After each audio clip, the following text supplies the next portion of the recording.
Gracias, Presidenta. Tenemos en estos 30 minutos que pronunciarnos sobre una serie de proyectos que hacen un tema muy importante. Discutimos hace poco el nuevo Código Procesal Penal en el orden federal. Discutimos también la ley de inteligencia, la traigo a mención porque creo que hay algunos aspectos que es importante volver a mencionar acá. Y ahora estamos discutiendo las leyes de implementación. Parece una discusión muy abstracta o muy técnica, pero en definitiva lo que estamos discutiendo es cómo nuestro sistema penal va a perseguir al delito en forma efectiva, cómo establecemos un procedimiento penal que logre juzgar y castigar a quienes violen el Código Penal, cómo en definitiva sancionamos de mejor manera esos delitos y cómo evitamos que haya impunidad en determinados delitos. Y digo esto porque se da una paradoja que es la que tendríamos que intentar resolver con estas leyes. Las redes delictivas se complejizan, incorporan tecnología, se deslocalizan, el delito muta, la circulación del capital favorece a las economías delictivas, favorece el financiamiento de las actividades delictivas. Paradojalmente, nuestros sistemas institucionales de persecución son rígidos, estructurados, verticalizados, territorializados. Es decir, este es un debate de fondo acerca de cómo el Estado con mayúsculas encuentra respuestas a la hora de perseguir el delito complejo y la complejidad del delito y de sus redes. Nosotros cuando se trató el Código Procesal Penal hicimos reserva, no lo acompañamos porque había un anexo que estaba incorporado, pero nos ocupamos de dejar sentado que compartíamos gran parte de los principios que el proyecto del Código de la mayoría establecía. Voy a citar solo algunos: oralidad, celeridad, desformalización, publicidad y transparencia en las decisiones judiciales. Esos son los principios que rigen todo el Código Procesal que sancionamos hace un tiempo. Y cito estos principios porque me parece que si vamos a discutir la implementación de ese código, la mejor manera de discutir una mejor implementación de ese código es repetir cuáles eran los principios que ese código buscaba. Y entonces nuestro análisis tiene que ver con que creemos que el proceso de implementación debería lograr un proceso donde prime la oralidad, donde prime la celeridad, que se desformalice, que sea público y que sea transparente. Y sabemos también que hay siempre una discusión. Cuando uno implementa un código nuevo que cambia el paradigma, hay una transición en la cual hay que terminar con algo viejo y empezar con algo nuevo. Y todas las leyes de implementación de los códigos procesales penales que hemos discutido en las provincias y también en otros países tienen este dilema. Cómo frente a un cambio de principios en los códigos procesales penales desarmamos la estructura anterior que responde exactamente a todos los principios contrarios. ¿Cómo es nuestro sistema procesal penal? Escritural, secreto, poco transparente, con poca celeridad. ¿Cuánto tarda un juicio en una investigación criminal en la Argentina? 14 años promedios en algunas causas. ¿Qué sucede con esto? Las causas prescriben antes de que se la pueda juzgar. ¿Cómo es el procedimiento? Es escrito. ¿Y cómo se maneja la investigación? En manos del juez. Y discutimos acá, muchas veces en otros debates, el poder de los juzgados federales, particularmente de algunos juzgados federales, cuyos jueces a veces son odiados y a veces son felicitados según cambia el viento, pero que siguen siendo siempre los mismos y que conservan un poder tremendo, y lo discutimos cuando discutíamos el debate de la ley de inteligencia, porque concentran en sus manos la llave que permite la persecución o no persecución de un delito. Y los Ollarvide, los Bonadío y etcétera son el corazón de este sistema que hoy deberíamos dejar atrás a partir de la transformación de un nuevo código. Nosotros encontramos y quiero aclarar algo, hicimos un dictamen en los temas proponiendo cambios. Nosotros no queremos no acompañar, porque sería ilógico si se trata de la implementación de un nuevo código no trabajar en la implementación.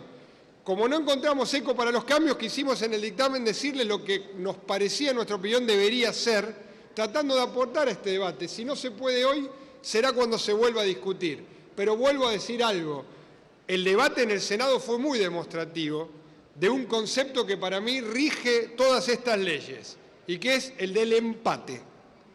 Estamos estableciendo un sistema de implementación del nuevo Código Procesal Penal que empata. ¿Qué empata? Empata los principios de lo que decimos debería ser con el peso de las estructuras corporativas actuales. Ese es el corazón que trasunta, a mi entender, los defectos de estas leyes. Había un espíritu que llevaba a principios nuevos, hubo un acuerdo a partir del debate en el Senado que termina empatado. Y voy a tratar de fundamentarlo en concreto porque creo que eso es lo que corresponde. Primer punto. Si vamos a una demanda, a un debate tan urgente como es el de la implementación de un nuevo código, no creo que sea correcto delegar la fecha de implementación del código en una comisión ajena a este Congreso. La fecha debe establecerse por ley. Uno puede tener, como siempre en una implementación, una transición parcial. En algunos casos se hizo por materia, en otros casos se hizo territorial. Lo que no podemos es renunciar a fijar una fecha. ¿Qué nos garantiza a nosotros que va a haber una fecha y que esa fecha no va a estar marcada por una coyuntura que haga que este nuevo código no se aplique? Si votamos un nuevo código y votamos la ley de implementación, debe haber una fecha. Nosotros proponemos una fecha, enero del 2018, y proponemos incluso, nos adelantamos hasta una posibilidad de aplicación territorial. Miren, Santa Fe, Chubut y Salta vienen de reformas en el mismo sentido de la que estamos proponiendo acá. ¿Por qué no empezamos por 3 provincias que están en este momento implementando lo mismo? No tengo ninguna duda de que la aplicación en ese territorio va a estar facilitada porque el debate se está dando al mismo tiempo. Lo sugerimos, sabemos que no va a ser tomado hoy, pero creemos que este Congreso debe fijar la fecha de implementación. Se da otra paradoja. Si fijamos la implementación en la justicia nacional, que tiene un debate, como se ha planteado por varios de los diputados, y también lo hemos dejado en el dictamen, de por lo menos un debate sobre la constitucionalidad a partir de la transferencia de las funciones a la Ciudad Autónoma de Buenos Aires. Ese es un debate que nosotros entendemos, lo hemos fijado, tenemos una posición contraria, creemos que debe transferirse la justicia a la Ciudad Autónoma, pero acá no solo no se avanza en esa transferencia, sino que encima determinamos la aplicación de este código solo para la justicia nacional, y para la justicia federal lo dejamos en manos de una comisión. Es un criterio, a mi entender, no tan razonable para quienes, por ejemplo, vivimos en el interior de la Argentina y querríamos que los procesos federales incorporen estos principios más velozmente. ¿Cuál es el otro corazón que nos interesa también marcar acá? Hay 2 bases de la reforma. Pasar del formalismo a un esquema de gestión de los conflictos, y estoy citando los fundamentos de los proyectos de la mayoría, y separar la función jurisdiccional de la función administrativa. Lea el Código Procesal Penal, repase las intervenciones de los miembros de la mayoría. Estos son los 2 principios de la transformación. Pasar de un sistema de formalismo secreto a un sistema oral de gestión de la conflictividad y separar la función jurisdiccional de la función administrativa. Esto que parece teórico tiene una aplicación, que la proponen en las propias leyes de implementación. El corazón de la separación de lo jurisdiccional y lo administrativo son las oficinas de gestión judicial. El corazón de un proceso que salga de la formalidad a la gestión de conflicto, a mi entender, son los colegios de jueces. Es decir, la idea de salir de un juez, dueño de un territorio, dueño de un personal determinado, ocupando un sector incluso de los propios palacios de tribunales, a la idea de pasar a un juez que deba estar presente en la audiencia, mirando a las partes en un proceso oral y resolver en esa misma audiencia en forma transparente. Todo esto está. ¿Cuál es el problema y por qué nosotros hablamos de un empate? Es que además de todo esto está todo lo anterior también. Y la ley fija, además de las oficinas judiciales y los colegios de jueces, repite, calcada, la misma estructura que hay hoy en los juzgados y en las cámaras. Y las menciona. No sé, sinceramente, cómo se va a aplicar la compatibilidad de esto. No sé cómo se compatibiliza un colegio de jueces con la descripción. Cuando hay colegios de jueces, hay colegios de jueces de apelación y colegios de jueces de primera instancia, incluso colegios de jueces de casación. Yo no tengo duda de que esto ha sido una suerte de aporte de quienes hoy integran el Poder Judicial, que han logrado que este proceso nuevo, en lugar de ir hacia los objetivos que busca, quede en una situación difusa. Fíjense que las leyes mantienen no solo la estructura judicial, sino también la figura del secretario, que es el corazón del principio de delegación del juez, que es todo lo contrario a lo que buscan estos códigos. Es decir, nosotros buscamos un juez que se siente en la audiencia y resuelva, sin embargo mantenemos una estructura de un juez que tiene secretario en el cual delegar la tarea, empleados en los cuales delegar la tarea, jurisdicción establecida en el marco de un control de un pedazo territorial del procedimiento. El juez del colegio de jueces es rotativo, es por sorteo, le toca a la audiencia o no, y sobre todo se sienta frente a un caso sobre el principio de la oralidad presente en el lugar donde el caso se resuelve. Y esto, no estoy citando nada abstracto, es lo que ha sucedido y lo que viene sucediendo en el debate de implementación en la mayoría de las provincias argentinas o en países como Chile, que han sido siempre muy influyentes en nuestro debate de implementación. Y el otro corazón, que es el de las oficinas. ¿Qué es una oficina judicial? Es quitar la función administrativa, separarla de la función jurisdiccional. ¿Cómo? Con alguien que le diga al juez: usted tiene que sentarse tal día, a tal hora, en tal lugar, a resolver tal caso. Si eso está en manos del juzgado, en manos del juzgado queda la fecha, el procedimiento, el tiempo, la forma de realizarlo, el modo y el tiempo en el cual realizarlo. El criterio de las oficinas judiciales, que está incorporado en la ley, va a lo contrario.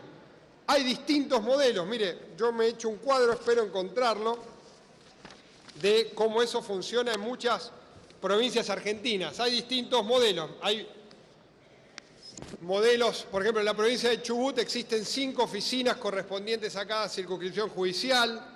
En Formosa está funcionando la Oficina de Gestión Administrativa de Formosa Capital y en el mes de julio está prevista en Clorinda. En Mendoza existe una oficina en la circunscripción de Capital para los casos de flagrancia.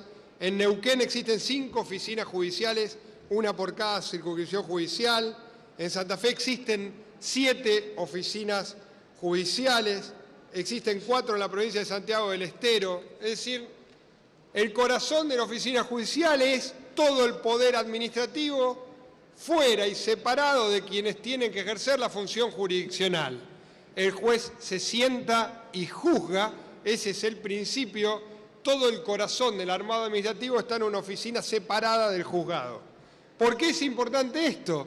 Bueno, fíjese cómo son los procesos actuales, cuánto duran, de qué manera sigue la lógica del avance o retroceso de determinadas causas, y usted se va a dar cuenta cuánto poder le da este detalle a un juez. Por último, en este aspecto, la ley menciona la superintendencia, deja en materia de las cámaras la superintendencia. ¿Qué es la superintendencia, Presidenta? Exactamente el control de la actividad administrativa. Si no hay adecuado mecanismo de designación de la oficina judicial y si la superintendencia queda en manos de una cámara, por supuesto, el criterio de separación se rompe y esa función jurisdiccional se fagocita a la función administrativa nueva. ¿Qué es lo que entendemos que es importante ver acá? Si usted tiene principios y tiene un código nuevo y va a discutir la implementación, ese debate tiene que embarrarse en la gestión actual.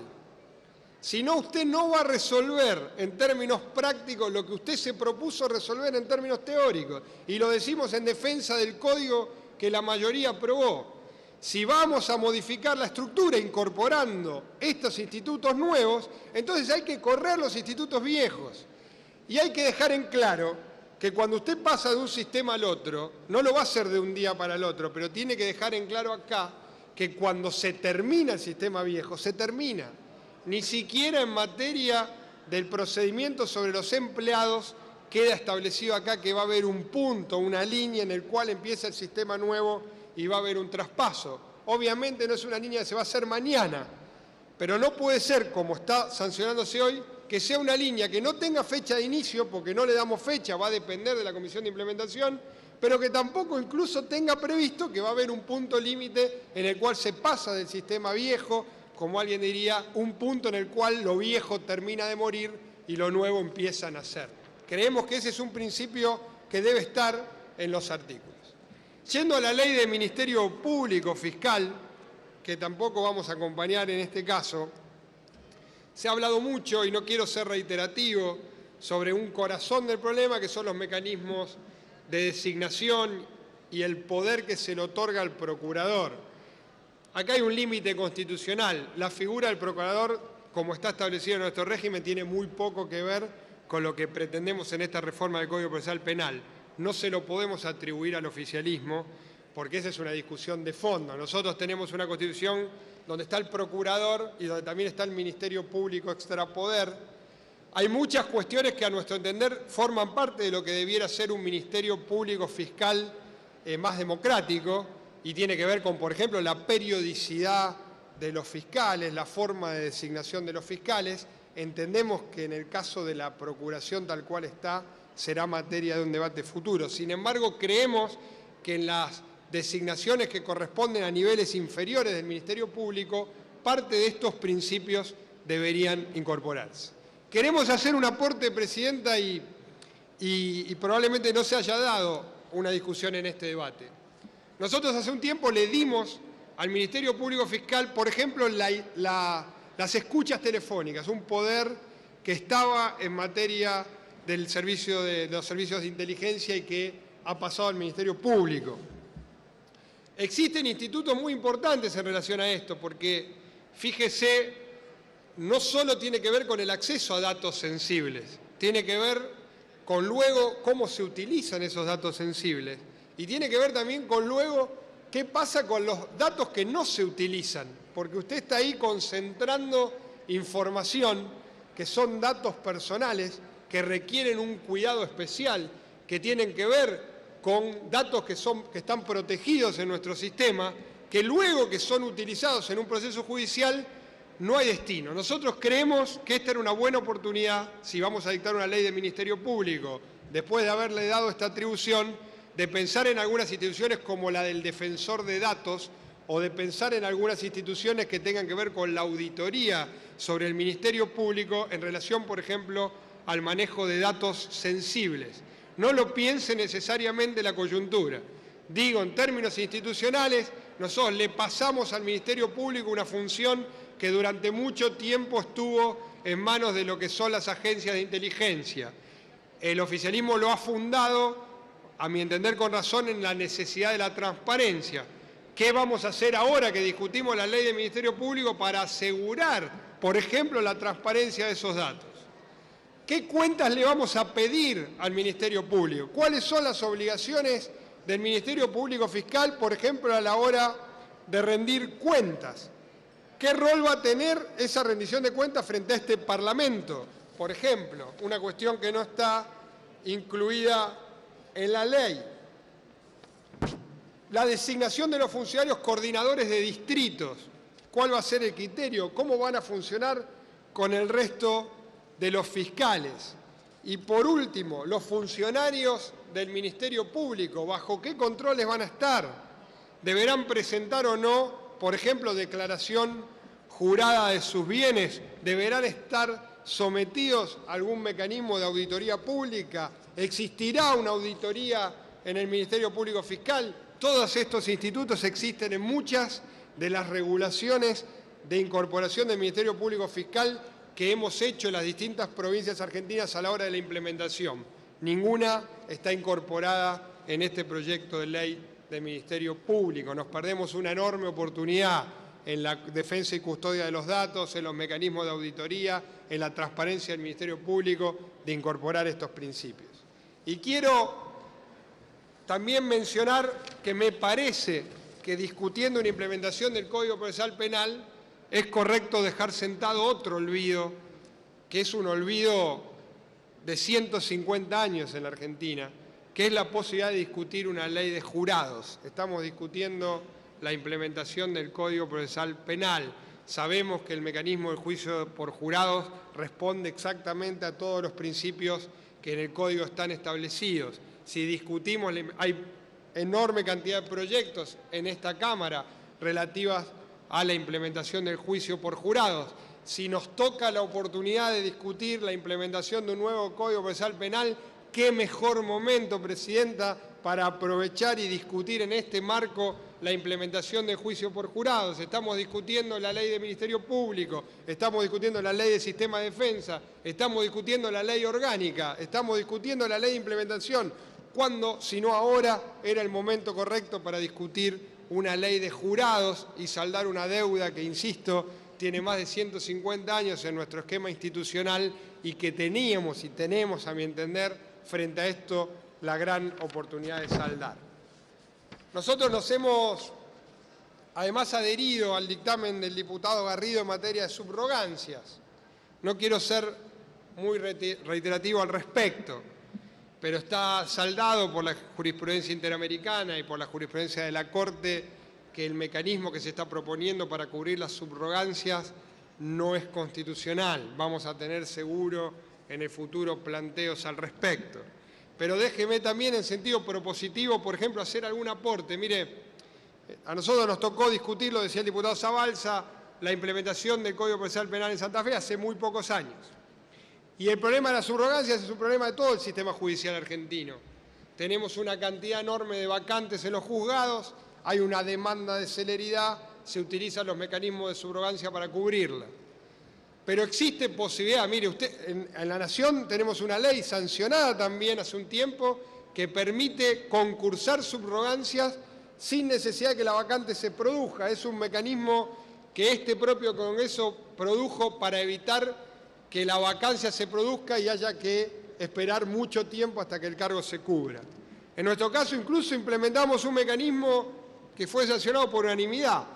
Hemos hecho bancos de subrogantes, pero que para integrar ese banco cumplían exactamente todos los requisitos constitucionales para la designación de un juez. Usted concursa para un banco de subrogantes o incluso toma para el banco de subrogantes aquellos que han concursado en concursos para jueces definitivos y que han pasado las etapas de selección. Y luego se cumple exactamente el mismo procedimiento constitucional, es decir, envío del Poder Ejecutivo, tratamiento en la Comisión de Acuerdos, establecimiento de una lista de subrogancias. ¿Qué le quiero decir? ¿Para qué, a nuestro entender, vamos a avanzar en un sistema de cobertura de subrogancias que es inconstitucional, que va en contra de jurisprudencia reciente, de meses de nuestra Corte, si podríamos, con una discusión más razonable, avanzar sobre la misma idea que motiva el proyecto del oficialismo, pero garantizando el procedimiento constitucional que no puede obviarse jamás a la hora de designar a alguien que va a cumplir la función jurisdiccional. Hemos acompañado y vamos a votar negativamente. Vamos a acompañar en general el proyecto sobre la ley del Ministerio Público de la Defensa. Vamos a acompañar también el proyecto de ley de modificación del Código Penal sobre extinción de la acción penal, iniciación de oficio y acciones privadas y suspensión del juicio a prueba, porque nos parece coherente que si acompañamos la idea del principio de disposición, eso se materialice en una reforma del Código Penal. Y precisamente quiero terminar con esto. Fíjese en algo que va a pasar desapercibido y porque probablemente no sea el punto que más se discuta. Nosotros modificamos el Código Procesal Penal incorporando principios nuevos. Y para salvar la congruencia, modificamos el Código Penal para que algunos de esos institutos puedan regir. Y en principio, la observación del diputado Garrido es solo en particular y sobre un artículo. En principio creo que vamos a tener un consenso al respecto. ¿Por qué no aplicamos este mecanismo en las leyes de implementación? ¿Por qué aceptamos esta suerte de empate que deja sinceramente en un signo de interrogación qué va a pasar? Yo no tengo por qué predecirlo, pero creo sinceramente que va a haber una carencia. ¿Quién resuelve el empate que estas leyes establecen? ¿Quién resuelve si vamos a tener oficina judicial y colegio de jueces o funcionamiento de la estructura orgánica actual? Las dos están acá. Y por último, mire, hay toda una defensa del accionar del Consejo de la Magistratura, que es un órgano democrático, más democrático. Creo que en esto vamos a coincidir. Nos estamos perdiendo la oportunidad, por ejemplo, de que las oficinas judiciales dependan del Consejo de la Magistratura. Es decir, le estamos quitando en la implementación de esta ley potestades que son propias del Consejo de la Magistratura para dejarla en manos de las cámaras. Y todos venimos discutiendo este debate de transformación de la justicia penal para romper con cierto poder corporativo que ha generado en la Argentina una sensación de impunidad que en delitos complejos se materializa con claridad. Fíjese la duración de las causas, fíjese las condenas, fíjese qué causas tienen sanción, fíjese cuántos delitos económicos tienen condena efectiva en la Argentina y usted se dará cuenta de que tenemos que desarmar un sistema que va prolongando una sensación de impunidad que además le otorga un enorme poder a determinados jueces para jugar en función de los tiempos políticos, en función del avance o no de unas causas. Si vamos a solucionar esto, esta es la oportunidad. Y parte de la oportunidad tiene que ver con también, si separamos las funciones judiciales de las funciones administrativas, poner en el corazón del Consejo de la Magistratura las funciones administrativas. Mire, muchos miembros del oficialismo lo están planteando con respecto a el poder de superintendencia de la Corte frente al poder del Consejo de la Magistratura. Hay todo un debate al respecto en relación a cómo el poder del Consejo de la Magistratura avanza sobre la resistencia de la Corte a ceder los poderes de superintendencia. ¿Por qué si estamos dispuestos a dar esa batalla mayor, no la damos en esto? Que es más efectivo y que no tiene ni siquiera el conflicto que tiene la otra discusión. Creo que hay una falta de continuidad en esa pelea y lo digo a favor porque esta es una pelea que han planteado muchos diputados del oficialismo y que está plasmada en muchos proyectos, que sin embargo a la hora de traducirla acá, evidentemente por un debate que en el Senado se dio y que nosotros hoy venimos rápidamente, después de una siempre respetuosa reunión, sabe la presidenta que siempre estimamos el tiempo y el debate que se da en la Comisión de Justicia y en las demás comisiones, pero que fue mucho más limitado otra vez que en el del Senado y que termina aceptando un texto que a mi entender o merece una revisión posterior o condena esta reforma a que todos los principios que citábamos cuando empezábamos la argumentación y que están en el Código Procesal Penal no se cumplan. Muchísimas gracias.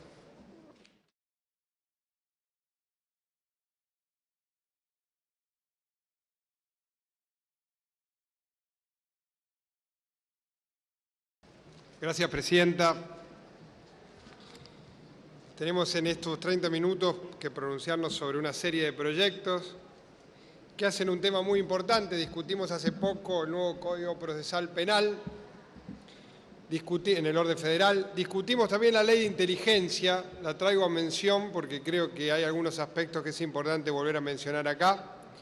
Y ahora estamos discutiendo las leyes de implementación. Parece una discusión muy abstracta o muy técnica, pero en definitiva lo que estamos discutiendo es cómo nuestro sistema penal va a perseguir al delito en forma efectiva, cómo establecemos un procedimiento penal que logre juzgar y castigar a quienes violen el Código Penal, cómo en definitiva sancionamos de mejor manera esos delitos y cómo evitamos que haya impunidad en determinados delitos. Y digo esto porque se da una paradoja que es la que tendríamos que intentar resolver con estas leyes. Las redes delictivas se complejizan, incorporan tecnología, se deslocalizan, el delito muta, la circulación del capital favorece a las economías delictivas, favorece el financiamiento de las... El proyecto del Código de la mayoría establecía, voy a citar solo algunos, oralidad, celeridad, desformalización, publicidad y transparencia en las decisiones judiciales. Esos son los principios que rigen todo el Código Procesal que sancionamos hace un tiempo. Y cito estos principios porque me parece que si vamos a discutir la implementación de ese código, la mejor manera de discutir una mejor implementación de ese código es repetir cuáles eran los principios que ese código buscaba. Y entonces, nuestro análisis tiene que ver con que creemos actividades delictivas. Paradojalmente, nuestros sistemas institucionales de persecución son rígidos, estructurados, verticalizados, territorializados. Es decir, este es un debate de fondo acerca de cómo el Estado con mayúsculas encuentra respuestas a la hora de perseguir el delito complejo y la complejidad del delito y de sus redes.